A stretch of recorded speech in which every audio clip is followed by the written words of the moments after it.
Bonjour chers frères et sœurs de l'Église de Jésus. Aujourd'hui nous sommes le mercredi 7 juillet 2021 et nous terminons la lecture du livre des Proverbes. Proverbes chapitre 31.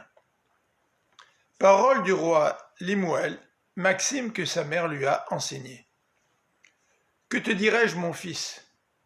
Que te conseillerai-je, ô mon fils bien-aimé? Que te dirai-je, fils, appelé de mes vœux? Ne gaspille pas tes forces avec les femmes. Ne te laisse pas mener par celles qui perdent les rois.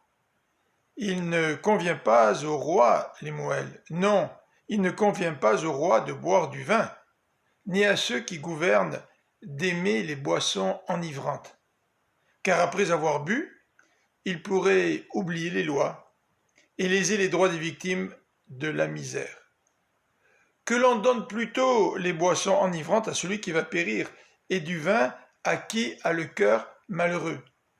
Qu'il boive et qu'il oublie sa misère, qu'il ne se souvienne plus de son tourment. Ouvre la bouche pour défendre ceux qui ne peuvent pas parler, pour défendre les droits de tous ceux qui sont délaissés. Oui, parle pour prononcer de justes verdicts. Défends les droits des malheureux et des pauvres. Heureux celui qui trouve une femme vaillante, elle a bien plus de prix que des perles précieuses. Son mari a confiance en elle. Il ne manquera pas de bien dans sa maison. Tous les jours de sa vie, elle lui fait du bien et non du mal. Elle cherche avec soin du lin et de la laine, et elle les travaille de ses mains diligentes. Comme un vaisseau marchand, elle amène des vivres de loin en sa demeure. Quand il fait nuit encore, elle est déjà debout, préparant pour sa maisonnée ce qu'il faut pour manger. Et elle distribue leurs tâches à toutes ses servantes. Elle pense à un champ, alors elle l'achète.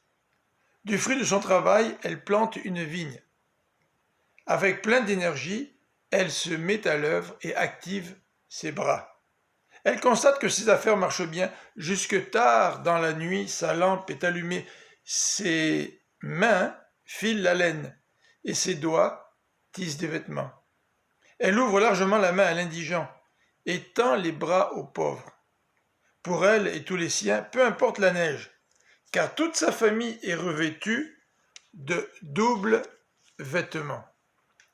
Elle se fait des couvertures et elle a des vêtements de fin lin et de pourpre. Son mari est connu aux portes de la ville, car il y siège avec les responsables du pays. Elle tisse elle-même des habits et les vend. Elle fait des ceintures qu'elle cède aux marchands. La force et la splendeur lui servent de parure, c'est avec le sourire qu'elle envisage l'avenir. Ses paroles sont sages. Elle dispense avec bonté l'enseignement. Elle veille à la bonne marche de sa maison et ne se nourrit pas du pain de la paresse. Ses enfants, dès leur lever, la disent bienheureuse, et son mari aussi fait son éloge. Il y a bien des filles qui montrent leur valeur, mais toi, tu les surpasses toutes. La grâce est décevante et la beauté fugace. La femme qui révère l'Éternel est digne de louange.